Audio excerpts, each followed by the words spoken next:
Kamusta na po kayo? Jasmine Norski here. At ngayon po, gagawa tayo ng pandesal, paborito ng Pinoy. Samahan niyo po ako. Ito po yung ating mga ingredients. Ito po yung ating mga kailangan. 2½ cup of bread flour.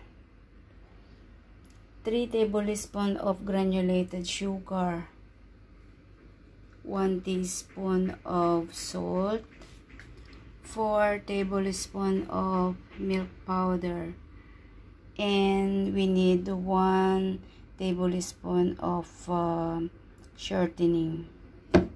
At itong ating instant cheese. Pwede rin po kayong gumamit ng any kind of yeast po.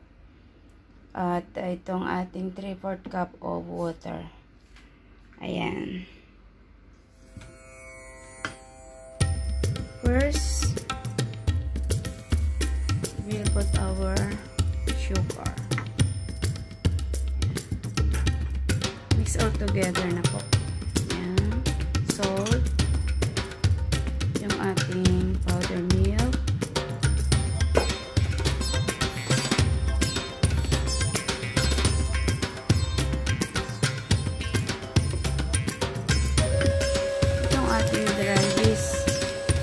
Hindi na po natin ilalagay sa warm water with sugar dahil instant cheese na po ito. Pwede nang i-mix together.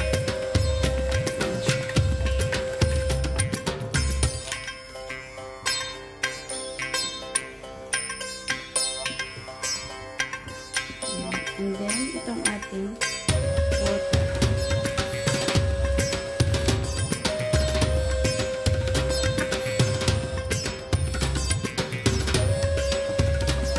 Dali lang kung gawin ang pandesal mo, guys.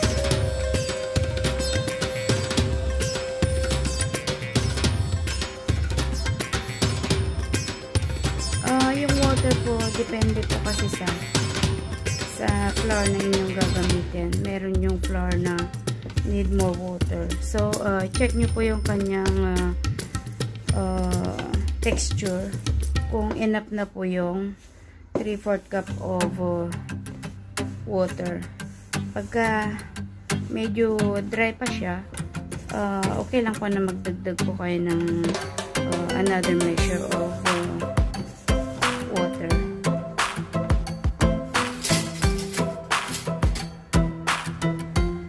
At itong ating 1 tablespoon of shortening.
cut it into the middle.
Cover it with cloth and rest for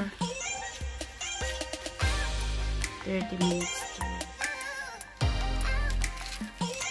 So this is now